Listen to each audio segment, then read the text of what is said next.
안녕하세요. 저는 지금부터 늘 간섭과 잔소리를 하는 시누이와 돈 쓰는 것에 벌벌 떠는 시아버지, 그런데 이런 데에는 엄청난 비밀이 있었는데요. 지금부터 저희 사는 얘기를 해볼게요. 그리고 결론부터 말하자면 끝내는 남편이 자기 아버지를 버리더군요. 남편이 이렇게까지 선택을 하게 된 것에는 저만 모르는 비밀이 숨겨져 있었습니다. 저라도 남편 입장이었으면 정말 그런 선택을 하지 않았을까 싶습니다. 그동안 잘 버텨온 것이 용하더군요. 남편은 이제 또 다른 인생을 살기 위해 많은 변화의 시기를 겪고 있습니다. 지금은 남편과 다시 연애 때로 돌아간 것 같습니다. 아픔을 겪고 나서 그런지 다시 설렘도 있고 앞으로의 삶도 기대가 됩니다. 저희는 만남도 남들과 다르게 예사롭지 않게 만났는데 결혼해서 사는 것도 순탄치가 않았네요. 저희는 사내 커플이었습니다. 남편의 첫인상은 참 강했어요. 누가 보면 이제 막 출소한 사람처럼 보였으니까요. 외모를 비하하는 스타일은 아니지만 살짝 남편의 첫인상은 짧은 스포츠 머리에 피부는 검은색에다 몸은 운동을 했는지 울그락불그락 하더군요. 여기에 말투가 영화에서나 나올 법한 조폭들의 말투였는데 살짝 무섭다는 생각까지 드는 사람이었지요.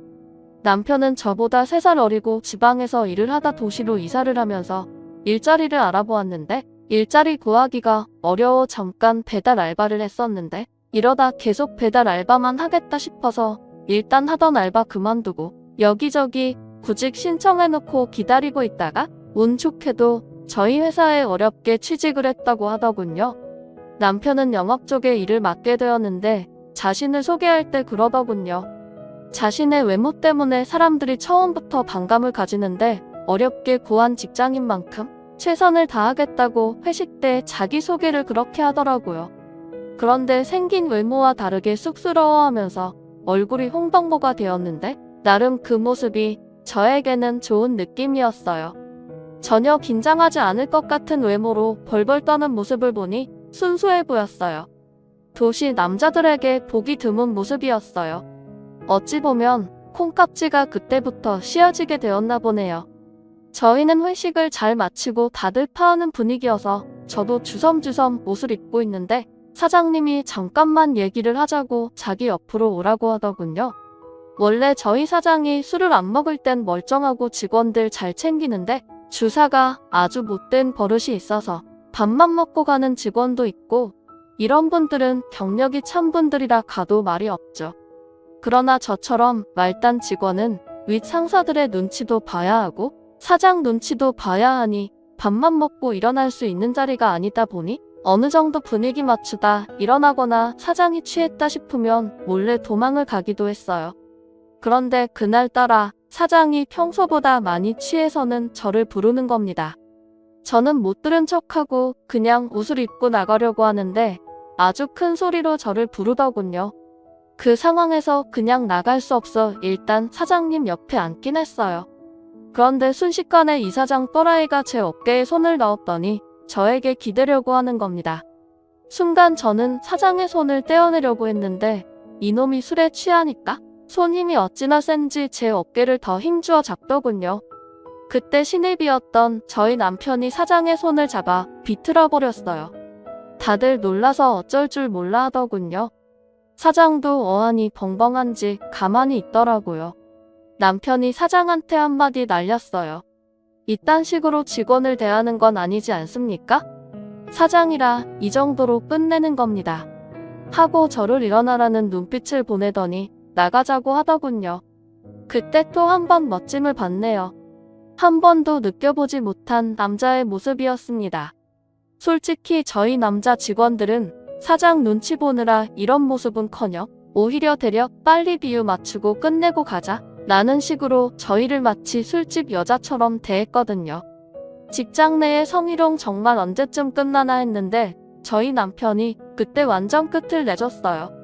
그날따라 많이 놀라고 기분 더럽고 일을 그만둬야 하나 싶었는데 그때 남편의 도움으로 마음을 다시 다스릴 수 있었죠.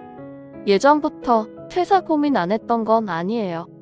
그런데 친구들 얘기를 들어보면 다른 곳도 여기저기 알려지지 않아서 그렇지 여자가 회사 생활하기 힘든 곳 많다고 하더라고요. 그나마 사장 이놈이 술만 안 먹으면 별 상관없는 회사였거든요. 저희 회사 일도 저에게 잘 맞고 재밌고 그동안 해온 것도 아깝고 그러니까 술만 먹으면 개 되는 사장 빼고는 다 좋은 곳이어서 그동안 버텼거든요. 그런데 이 일로 이제는 고민하지 않고 회사를 다니게 되었어요. 정말 다음에 회식이 있었는데 사장 절대로 참석하지 않았습니다. 사장 술만 먹으면 그런 사람인 거 직원들이 말을 안 해주니 자신이 그렇게까지 하는 줄 모르고 있다가 이번에 된통 크게 당하고 회사 내에 말이 돌면서 사장도 알게 되면서 자기도 들은 게 있으니 나중에 머쓱했겠죠. 어쨌든 자기가 알아서 자리를 피하더군요. 한 번도 사장한테 덤비는 사람이 없어서 꾸준히 추태를 보였는데 사장이 이제는 대련 남편의 눈치를 보더라고요. 남편의 아주 큰 활약으로 회식의 자리가 즐거워졌어요. 저희는 그날 이후로 약간의 썸을 타게 되었어요. 회식 자리에서 나왔을 때도 그대로 저를 혼자 보내면 안심이 안 된다고 하면서 집 근처까지 데려다주는 자상함까지 보이더군요. 그날부터 저의 심장은 다음날 이 사람을 멀리서 보는데도 자꾸 심장이 나대는 거예요. 저는 연애라는 것을 한 번도 해본 적이 없고 그냥 짝사랑 아니면 그냥 썸 이 정도만 해봐서 이번도 이러다 말겠지 했어요. 그런데 날이 갈수록 이 사람이 저에게 관심을 보이고 신경 쓰이게 하는 거예요. 그럴수록 저의 심장은 더 나댔어요. 점심을 먹고 나면 제자리에 커피를 가져다 놓질 않나? 퇴근 시간대가 되면 밖에서 저를 기다리고 있는 거예요. 저는 이 사람의 마음을 알고 싶어서 물어봤네요. 왜 나한테 잘해주는 거야? 잘해주고 싶으니까. 상사로서? 아님 누나로서? 참 가만히 보면 두뇌에 연애 안 해봤나요? 남자가 매일 커피 대령의 퇴근 시간에 맞추어서 기다리고 있으면 뭐겠어?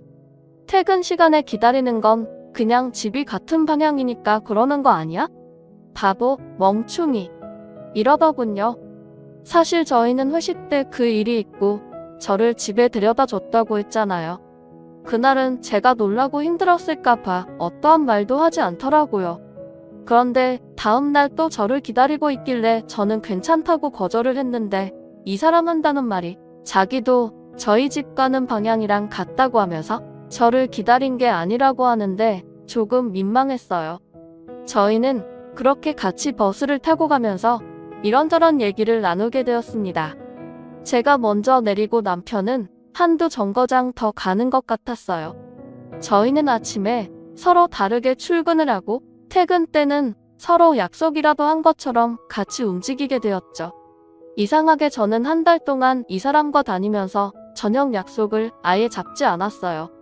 이 사람도 마찬가지로 약속이 없었던지 저와 같이 퇴근을 했네요.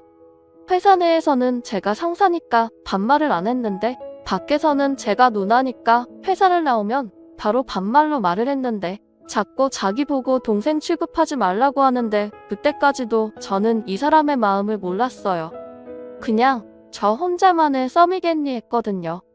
눈치 없는 저를 위해 남편이 용기 내서 저에게 버스 안에서 프로포즈를 했네요.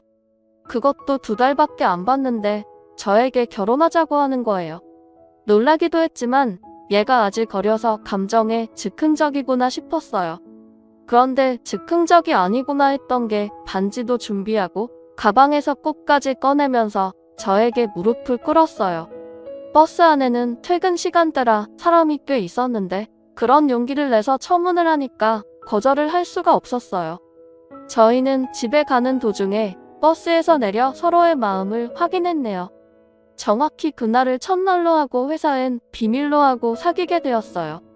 늦게 배운 도둑이 날 새는 줄 모른다고 저는 연애라는 걸 처음으로 해서 그런지 제 삶이 이 사람 거 있냐 살기 시작했어요.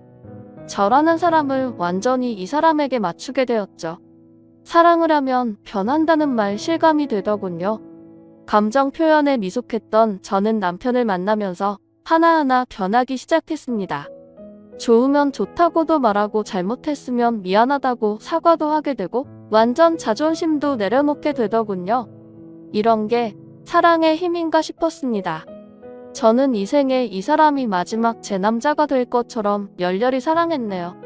이 사람 또한 제가 그렇게 해주는 것에 고마워하고 많이 아껴주고 사랑해줬어요. 저희는 그렇게 비밀사내 연애를 6개월 하다가 결혼을 하기로 했어요. 만난 지 1년도 되지 않아 결혼을 결심했네요.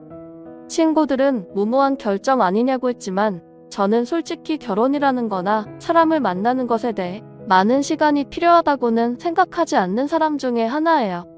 남이 저를 속이려고 하고 만남을 한다면 얼마든지 속일 수 있는 것처럼 짧은 만남에서 진심을 보았다면 괜찮다고 생각했어요. 그런데 결혼은 둘만 하는 게 아니라는 걸 결혼 준비하면서 알게 되었습니다. 결혼은 집안과 집안이 하는 거구나라는 걸 상견례 때부터 알게 되었네요. 그렇다고 결혼을 깰 정도는 아니었지만 결혼 생활이 순탄하진 않겠구나라는 생각은 들었어요. 그래도 이 사람 무조건 제 편이라 그냥 남편 믿고 결혼을 결심했던 것 같네요. 저는 지금까지 너무나 편하게 살아왔구나라는 생각을 자꾸 하게 만드는 것은 저희 시부모님 때문입니다. 결혼해서 살면서 제 인생에서 이렇게 힘들어 본 적은 없었던 것 같네요. 이제부터는 저희 시부모님과 신의 얘기를 해볼까 합니다. 사람이 자라온 환경이 다르면 다를수록 둘만의 문제가 아니구나 싶다는 걸 연인 때는 몰랐는데 결혼하고 나서 더 절실히 느꼈습니다. 특히 서로 부딪히는 일이 많은 것 같습니다. 양가 부모 쪽에 선물을 하나 하더라도 사소한 일로 싸우게 되더군요. 시부모님이 선물을 받고 트집을 잡으니까 그냥 넘어가는 게 없었어요. 특히 생일 선물은 서로의 감정을 더 자극하게 만들더라고요. 참고로 저희 친정은 잘 사는 편입니다. 그렇다고 시댁이 못 살진 않습니다. 시댁도 저희 집 못지않게 잘 삽니다. 그런데 너무 답답한 게 돈이 있어도 쓰지를 않으려고 해요. 그런데 아꼈다 어이없게도 가족한테 당하는 일이 생기긴 하더군요. 결혼하고 처음 시어머니 생신이 있었어요. 저는 나름 생각하고 고민 끝에 값이 좀 많이 나가는 가방을 선물해 드렸어요. 소위 말하는 명품이랄까요? 그런데 시아버지 질투를 하셨는지 어머님의 가방을 보더니 돈 자랑했다고 저를 앞에 두고 말을 하는 겁니다. 정말 민망했어요. 왜 저렇게까지 저러시나 했어요. 그런데 그러고 보니 제가 눈치가 없긴 없었네요. 한동안 잊고 있었는데 그러고 보니 생일날 난리가 나고 나서 예전 일이 생각이 났어요. 10,000원 쓸 때도 벌벌 떠신다고 해야 하나? 한 번은 결혼 전에 저하고 신랑 그리고 예비 시어머니 이렇게 다 같이 바람을 쐬러 갔다가 저희가 통 크게 식사 대접하고 가다가 마침 재래시장이 있어서 거기 둘러서 물건을 사기로 하면서 일어난 일이 있었는데 그때 일이 생각났어요. 그런데 어머님과 아버님이 거기서 대판 싸우게 됐네요. 어머님이 필요한 게 있다고 물건을 집어들었는데 아버님은 쓸데없이 자꾸 산다고 어머님이 사려고 한 것을 자꾸 내려놓는 거예요. 저는 아버님이 왜 저러나 싶었습니다. 어머님이 본인 거 사는 것도 아니고 가족들 먹일 재료들 사는데 왜 저렇게까지 할까 싶었죠. 어머님도 참다 터지고 말았어요. 저 보기 민망했던지 사시려고 했던 고사리를 푸대채 시아버지를 향해 던져버렸어요. 푸대가 터지면서 고사리 몽탱이가 여기저기 떨어지고 그때 일을 생각하면 참기가 막히네요. 결국 그 고사리 제가 계산하니까 시아버지 아무 말 안 하더군요. 제가 그날 시어머니 필요한 거 이것저것 다 사드렸어요. 시아버지 입에 귀에 걸리더군요. 아니 시아버지 돈이 없는 것도 아닌데 왜 쓰질 못하는지 답답하셨어요. 그리고 더 기가 막힌 것은 간 김에 회도 먹고 가자고 해서 회를 먹기 위해 생선을 고르고 있는데 이건 얼마냐 저건 얼마냐 결국 비싸다고 흔적만 30분 넘게 하시더니 어이없게도 그냥 가자고 해서 그냥 왔습니다. 정말 입이 다물어지지가 않았어요. 너무 창피하고 사장님께 죄송하더라고요. 그 이후로는 절대로 결혼 전에 어디 모셔가지 않았습니다. 그때 제대로 딘 거죠. 그리고 상견례 때도 생각이 나서 이것도 말해야겠네요. 저희 아버지는 예전에 땅으로 돈 좀 버셨어요. 여기저기 투자한 것이 대박이 나시면서 건물도 몇 개 가지고 있습니다. 그런데 이런 것까지는 남편한테 말하지 않았어요. 괜히 자랑 같기도 하고 남편 기죽이기 싫어서 말하지 않았습니다. 저희 친정과 시댁 비교하자면 시댁이 훨씬 저희 집보다 기울거든요. 상견례 자리에서 저희 아버지는 신이 나셔서 제가 결혼할 때 차도 사주시고 집도 해주신다고 하는 거예요. 시아버지 그 말 듣고 완전 기둥뿌리 뽑아서 시집 보낼 생각이냐고 하더군요. 그러자 저희 아버지 그냥 제가 좋아서 그런 겁니다 하더군요. 원래 딸들이 시집 갈 때 친정 기둥뿌리 흔들리게 하고 시집 간다고 들었는데 저희 집은 반대셨어요. 그런데 저한테 그 정도 해준다고 친정이 크게 어려워지는 정도는 아닌데 시아버지 저희 친정의 재산의 정도를 모르시니까 그런 말을 하더군요. 그리고 저희 친정아버지가 집까지 해준다고 하니까 자존심이 상하셨나 봐요. 시아버지가 고지식 하셔서 결혼할 때 집은 남자가 해야 한다는 식이더군요. 그러면서 웃긴 것은 해주시는 게 아니고 대출을 끼고 하라는 겁니다. 그럼 그게 남편이 해오는 것이 아니고 그냥 같이 장만하는 거잖아요. 그래도 시아버지는 이런 것도 아들이 벌어서 갚는 거니까 해가는 거라는 식의 말이었어요.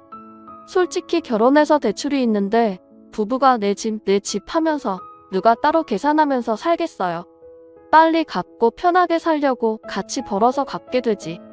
저는 집이라도 해주시면서 그런 말 하는 줄 알고 아빠가 집은 안 해줘도 되겠다 싶었는데 시아버지 말도 안 되는 소리를 하더라고요. 저도 사실 저희 친정 아버지한테 집, 차 이런 거 바라지 않는데 아버지가 좋아서 하신다고 하니까 말리진 않았는데 시아버지 말 들으니까 어이가 없었어요.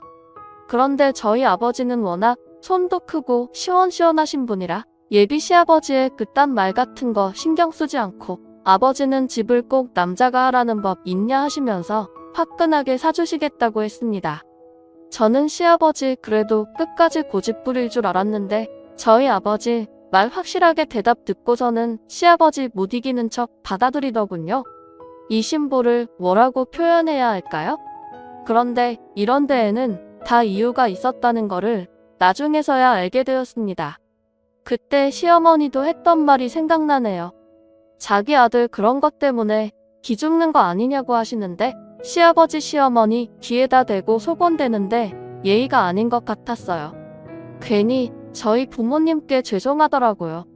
시어머니 시아버지 귀속말이 끝나자 그냥 입으로 저희 아버지한테 사돈 이제 그만하세요. 애들 살면서 집도 장만하고 어려움도 알아야 돈 귀한 줄도 압니다. 저희 시어머니 갑자기 그런 말을 하더라고요. 아무래도 시아버지한테 코치를 받고 말씀하시는 것 같았어요. 그런데 아버지의 한마디에 시어머니 말문을 닫더군요. 시어머니야.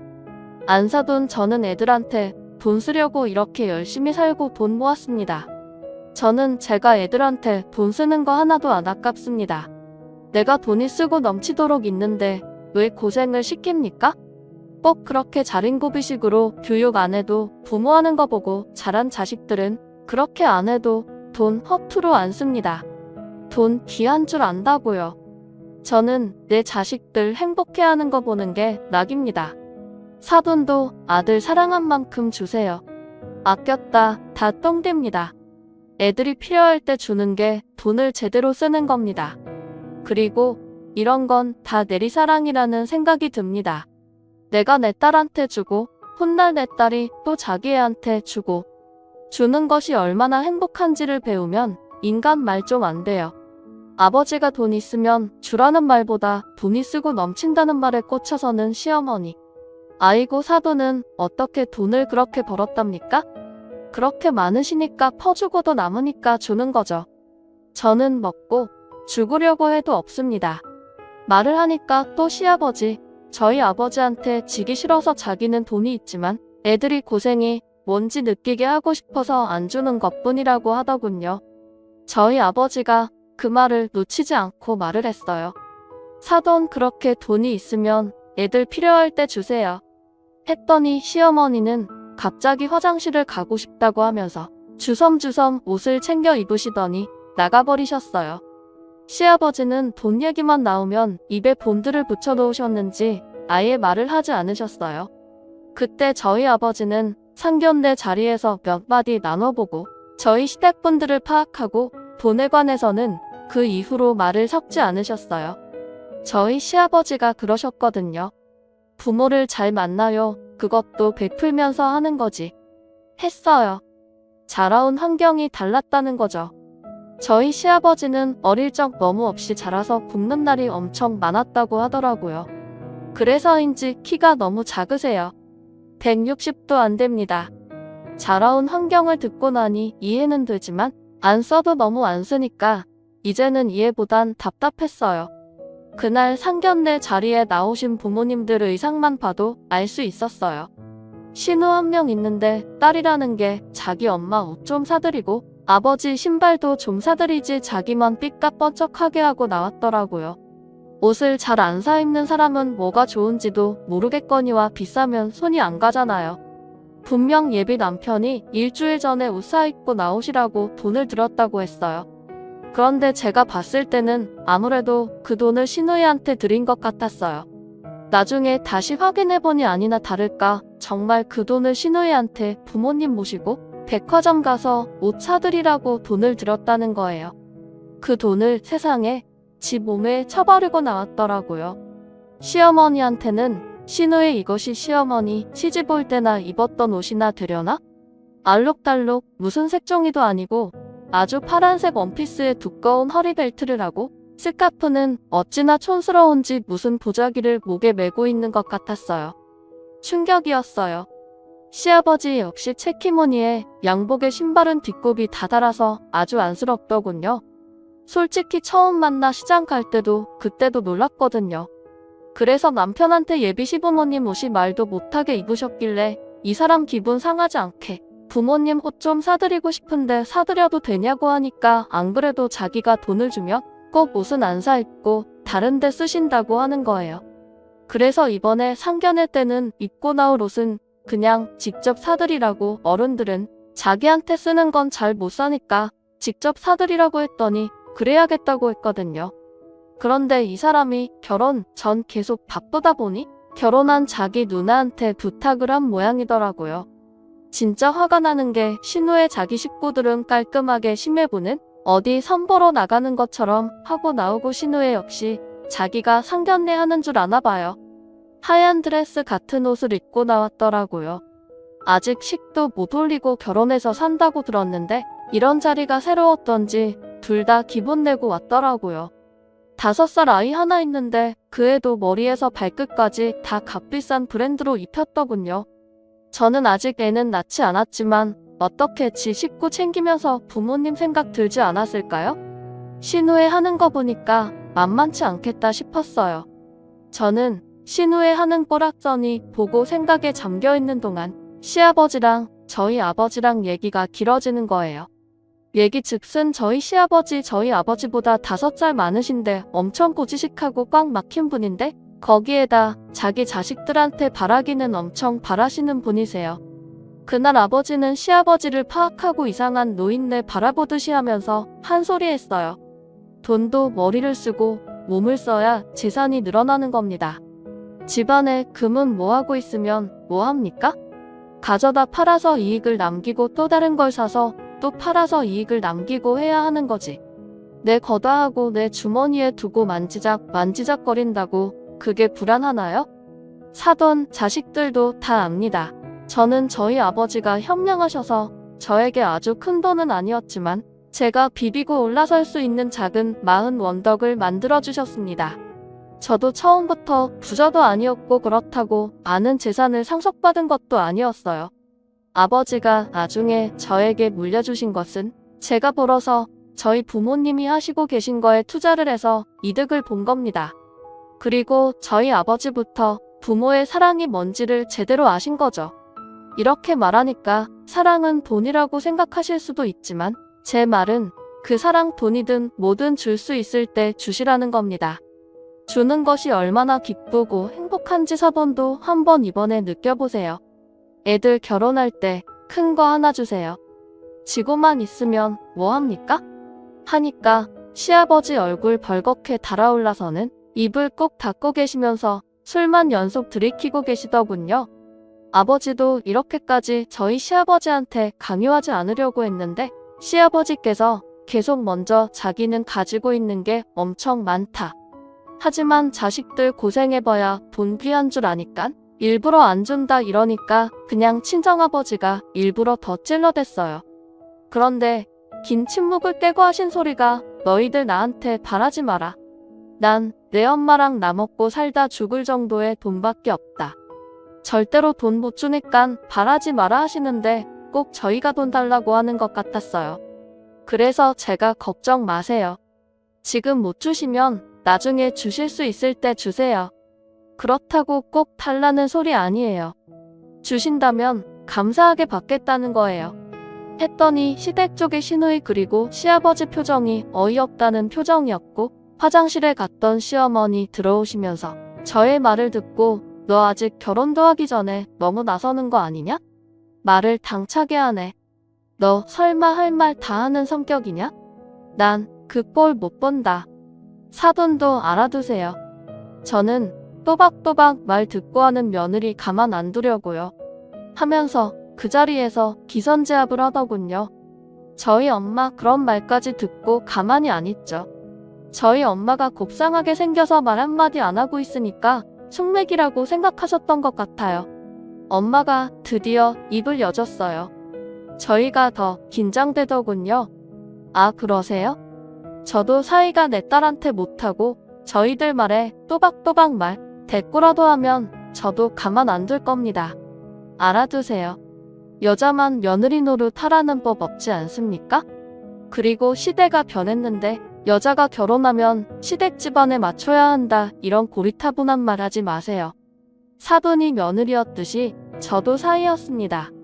우린 애들이 서로 좋다고 해서 결혼한다고 해서 한 가정을 새롭게 이쁘게 지혜롭게 꾸며 나갈 수 있도록 지지해주는 것이지 배나라 간나라 하면서 참견하고 심판하고 결정해주는 사람들이 아니라는 걸 꼭 알고 계셨으면 합니다.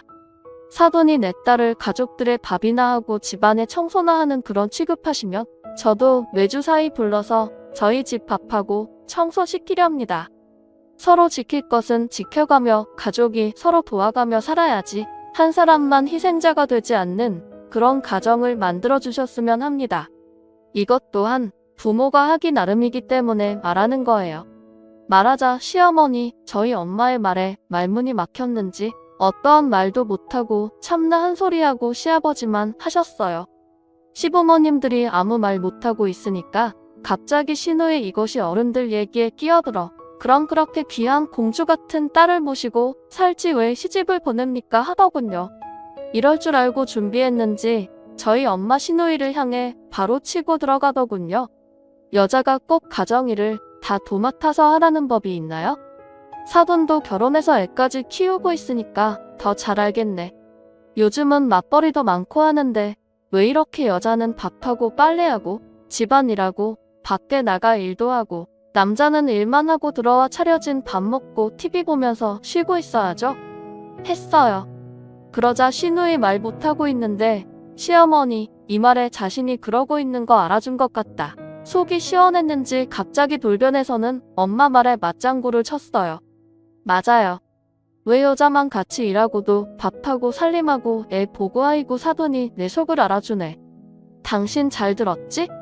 우리 집 얘기를 하고 있잖아. 시어머니 너무 웃겼어요. 시어머니 아까 당신이 했던 말 다 잊어버리고 갑자기 저희 엄마랑 하나가 되어 신이 나서 좋아라 하셨어요. 그런 모습에 시아버지 줏대를 바로잡아 뭐야 당신 어느 편이야? 하셨어요. 시어머니 어이없는지 뭐 편이 어딨어. 나도 이제 나 혼자 다 안 할 거야. 내가 바보 멍충이처럼 헛살았어.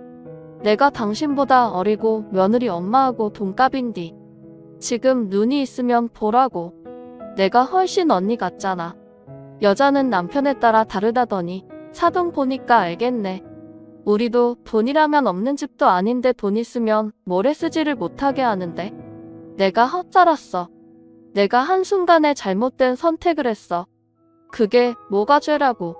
어리석었어. 이제 나도 아무것도 안 할 거니까 밥도 당신이 차려 먹고 청소도 당신이 하셔. 하자 시아버지. 이놈의 옆엔 내가 지금 여기가 어디라고. 미쳤어? 이제 늙으니까 배는 게 없냐? 그래, 없다. 너 같은 인간 만나서 내가 지금 이 모습이며 이모비유 이게 뭐야? 사돈 양반하는 거 발가락 때만큼이라도 따라가봐. 행여나 봐느라 어떻게 될까봐 아끼는 거. 너는 나 밥 먹는데 반찬 하나라도 얹어줘봤냐? 해준 밥도 트집 잡기 바쁘지. 라고 하자 갑자기 시아버지 식탁을 탁 하고 내리쳤어요. 저희는 두 분이 싸우시고 있어서 그냥 다들 아무 말 안 하고 지켜보고 있었는데 시아버지 민망했던 모양이에요. 저희 친정아버지와 비교질을 당하니까 화가 엄청 나셨어요. 그래서 그때 상견례 자리가 싸움하는 자리가 되는 바람에 혼수 이런 거 말도 꺼내지 못하고 그냥 돌아왔네요. 신우 이것도 돈 얘기 나올 때 시아버지 저희 남편한테 한 푼도 못 준다고 할 땐 아무 소리 안 하고 미소만 짓고 있더니 집안일 다 같이 하라는 저희 친정엄마 말에 발끈했던 그 모습이 아직도 선하네요. 어쨌든 상견례 자리에서 그 난리가 나고 나선 그 이후에 서로 만나는 일을 최대한 피했습니다. 만나기만 하면 저희 시부모님들께서 싸우셨어요. 그렇게 저희는 어렵게 우여곡절 끝에 결혼을 했습니다.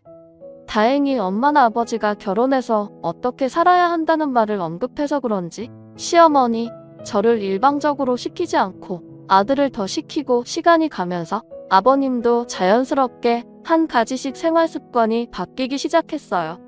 그래서 저희 시댁은 저희 부모님 때문에 어느 순간 여자, 남자, 며느리, 딸 이런 거 사라지게 되었는데 신우 이것이 바뀌지 않고 자꾸 잔소리를 해댔어요. 걸빗하며 시댁에 와서는 일 같지 않은 일로 트집을 잡았죠. 쉬는 날이면 자꾸 저를 시댁에 불러서 일을 시켜서 일을 잘했네 못했네 평가하고 비교하고 자기 친구들 옳게도 부잣집 여자인데 못하는 게 없다고 하면서 요즘은 되려 잘 사는 여자애들이 잘하는 게 더 많다고 하는 겁니다. 정말 시어머니도 안 하는 잔소리를 신우가 하니까 미워서 저를 시댁에 부를 때 핑계를 대고 안 간 적도 있었는데 그것도 너무 써먹으니까 안 통해서 그냥 있는 그대로 솔직하게 안 간다고 했어요. 그랬더니 한 번은 그날도 어김없이 신우가 시댁에 왔다고 오라고 해서 그날은 진짜 그냥 쉬고 싶다고 못 간다고 했습니다. 그랬더니 신우 전화해서 어른이 오라고 하면 퍼뜩 달려와야지 버르장머리까지 거론하며 저에게 말대포를 싸더군요. 저는 남편과 싸우고 싶지 않아서 제 선에서 끝내려고 몇 번은 갔는데 이번만큼은 정말 가고 싶지 않아서 안 갔어요. 신우는 가만히 보면 꼭 일만 벌려놓고 저를 불러요. 그래서 더 가고 싶지 않았어요. 신우 보면 뭘 그리도 저를 잡으려고 기선제압에 나서는지 이해가 안 돼요. 저를 잡아놓고 뭐 하려고 하는지. 그런데 가만히 시간을 가지고 보니 자기들은 왕대접 받고 저는 시댁 식구들 뒤치다거리로 시키려고 하더군요. 싸가지 없는 신우, 지딸 시댁에 데려다 놓고 뒤치다거리도 저한테 시키더군요. 애가 자기한테 뭘 해달라고 원하면 손모한테 해달라고 해 하면서 저에게 보내는 거예요. 아니, 신우 딸이 제 딸입니까? 왜 저한테 마치 자기 딸이 제 딸이냐 저에게 떠넘기시는지. 아휴, 또 흥분했네요. 그래서 이번엔 그냥 무시했어요. 그랬더니 신우 이것이 저희 집으로 반찬거리 만들 재료를 가지고 쳐들어왔어요. 황당했습니다. 시어머니가 급하게 모임을 간다고 신우한테 부탁을 했나봐요. 그런데 신우 어머니한테 돈까지 받아서 자기 거 반찬까지 하는데 하다가 갑자기 며느리가 있는데 왜 내가 해야 하나라는 생각이 들었다네요.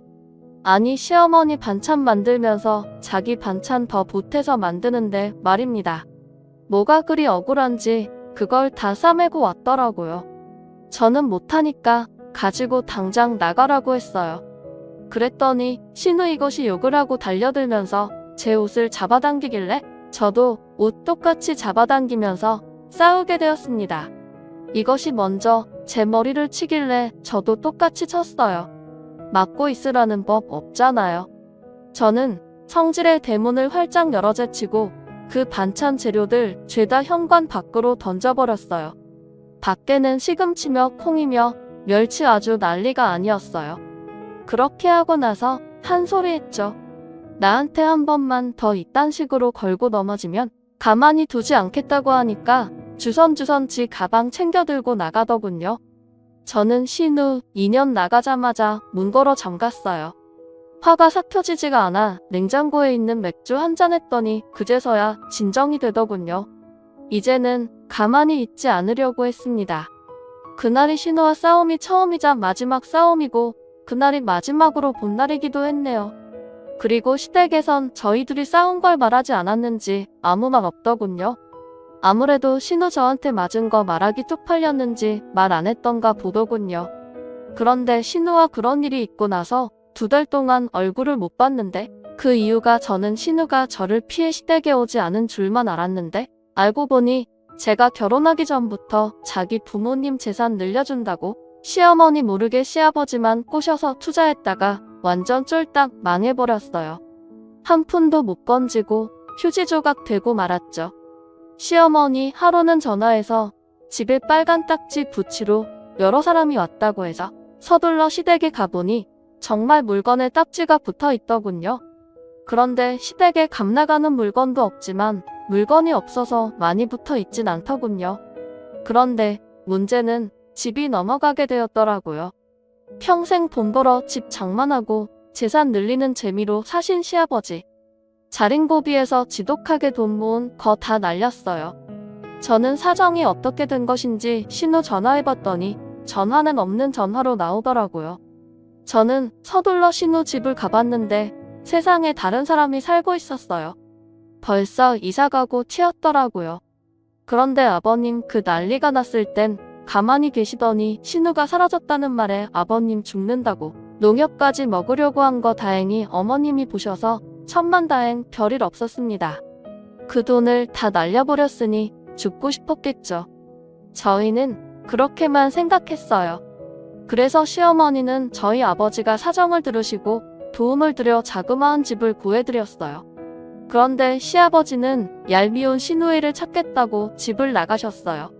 시어머니는 시아버지 성격을 알기 때문에 내버려 두시더군요. 오히려 집에 가만히 있으면 폐인된다고 나가시게 두라고 해서 저희도 신경 쓰지 않고 살았는데 더 나중에 어머님한테서 더 기가 막힌 얘기를 들었어요. 시어머니 상견례 자리에서 말하려다 아는 말이 뭔지 내내 궁금했는데 나중에 알고 너무 마음이 아팠어요. 사실 남편과 신우는 남남이라는 거예요. 아버님은 신우를 데리고 그리고 어머님은 제 남편을 데리고 재혼을 하신 거래요. 어머님은 남편이 뱃속에 있을 때 사고로 남편의 친아버지가 사고로 돌아가셨다고 해요. 애 낳고 혼자서 살다가 남편이 3살이 되었을 때 재혼을 했다고 합니다. 그래서 시집살이를 엄청 당하고 살아도 또다시 자식한테 아버지 없는 자리 만들어주지 않으려고 힘들어도 참고 숨죽이고 할 말 못하고 죄인처럼 살아오셨다고 하더라고요. 옛날 부모님 세대에는 다들 그러셨다고 얘기는 들었지만 저희 시어머니가 그런 분인 줄은 몰랐네요. 어렵게 비밀을 말해주더라고요. 사실 남편도 신우도 몰랐던 일인데 저희 결혼식 2달 남겨두고 갑자기 시아버지가 자식들한테 고백을 하자고 해서 알려줬다고 합니다. 그 말을 들으면서도 이상하다 생각했는데 더 기가 막힌 일이 생겼어요. 너무 어처구니 없는데 그렇게 나간 시아버지가 세상에 사람을 사서 딸하고 작정하고 일을 꾸민 거였어요. 친자식인 자기 딸한테만 재산을 주려고 일을 꾸몄더라고요. 다 빼돌려놓고 사기를 치려고 했다군요. 농약 사건도 다 쇼였던 거죠. 그런데 여기서 더 기가 막힌 것은 그 딸이 모든 것을 다 챙기고 진짜로 아버지를 버려두고 도망을 가버린 겁니다. 드라마에서나 나올 법한 얘기 아닌가요?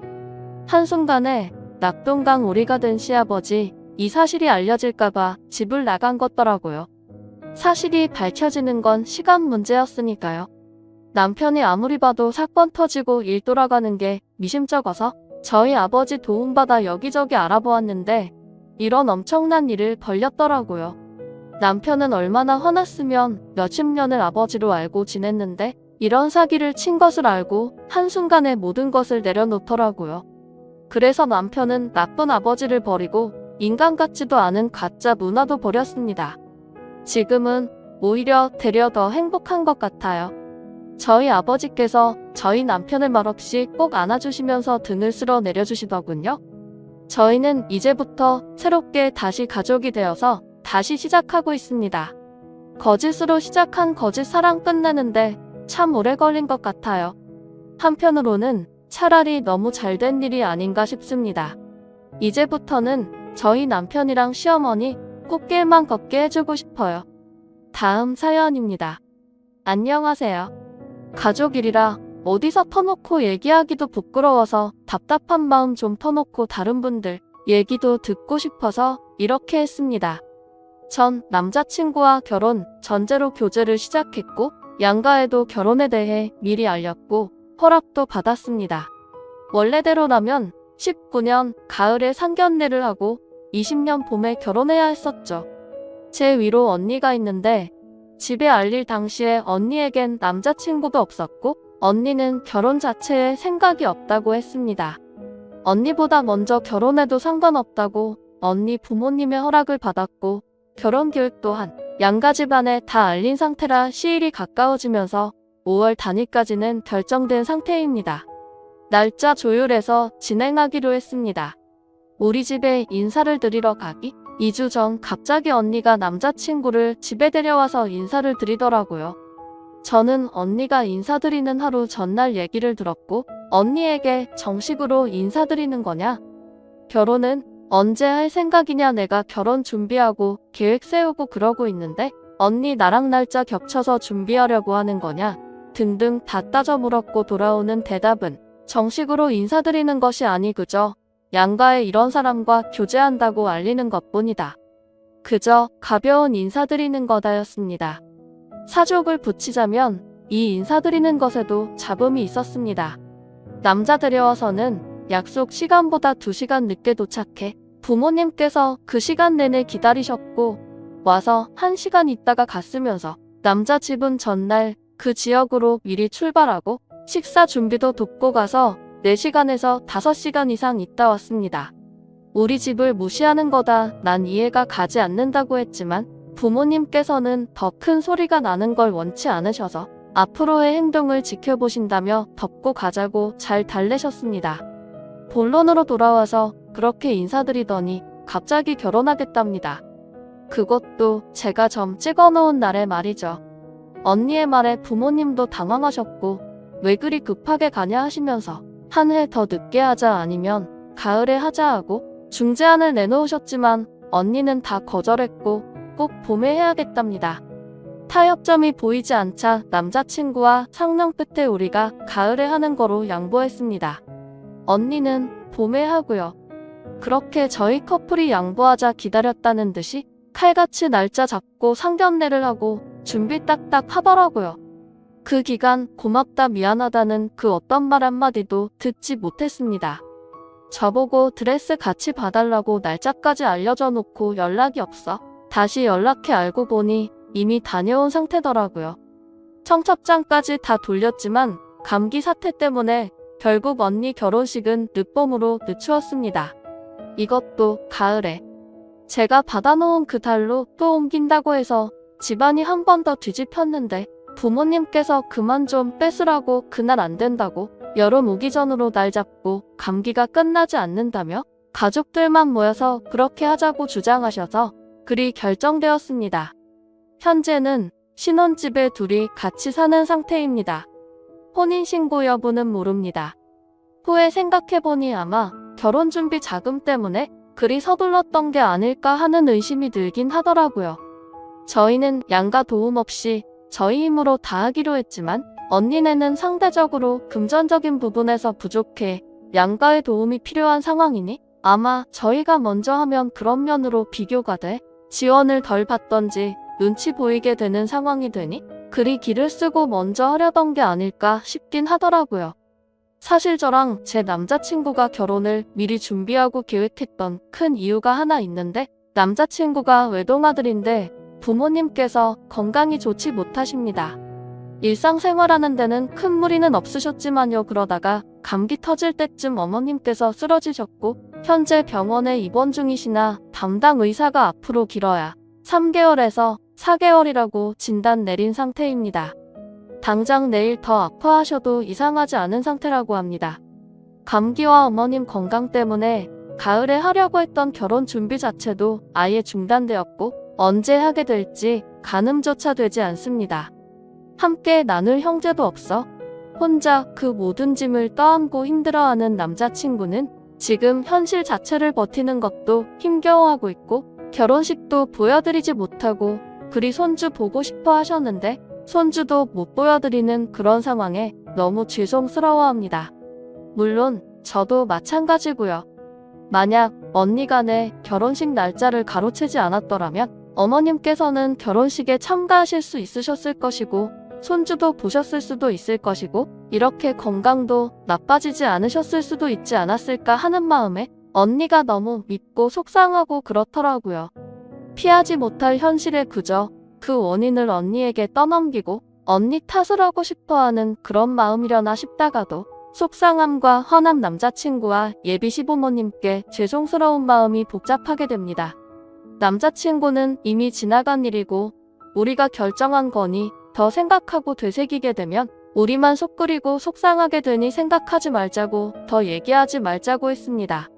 언니는 결혼 준비하면서 미안하다, 고맙다 어찌한다고 하는 말은 하지도 않고 오히려 결혼 후에 남자 지역으로 가게 되니 새로 직장을 알아봐야 하는데 저희에게 취업 알선을 부탁하더라고요. 나 참 물론 거절했습니다. 그 지역이 제가 사는 지역과 가깝습니다. 앞으로 결혼한 이후에 언니네에 대한 도움은 전혀 없을 것이고 원래 있던 교류도 거의 다 끊은 상태입니다. 쓰다 보니 너무 길어졌네요. 생각도 정리가 되니 언니에 대해 반감이 더 커지고 남자친구에게 한없이 더 미안해지네요. 요즘 밥도 잘 못 챙겨 먹는데 이따가 오면 밥이랑 더 챙기고 그래야겠네요. 아참 빠진 내용이 있어 추가 조금만 더 하자면 매번 분란 있을 때마다 제가 언니랑 한바탕 하고도 집도 난리쳤지만 남자친구가 외동아들이라서 그런지 제 형제 자매에 대해서 관대하게 대하더라고요. 제가 난리치면 옆에서 남자친구는 오히려 좋게 생각하자며 말리는 그런 모습이라 저보다 제 남자친구가 제 가족에 대해 더 부끄럽게 생각하고 그러는 것 같더라고요. 그래도 제가 좀 더 강경하게 나갈 필요는 있을 것 같습니다. 오늘의 사연은 여기까지입니다.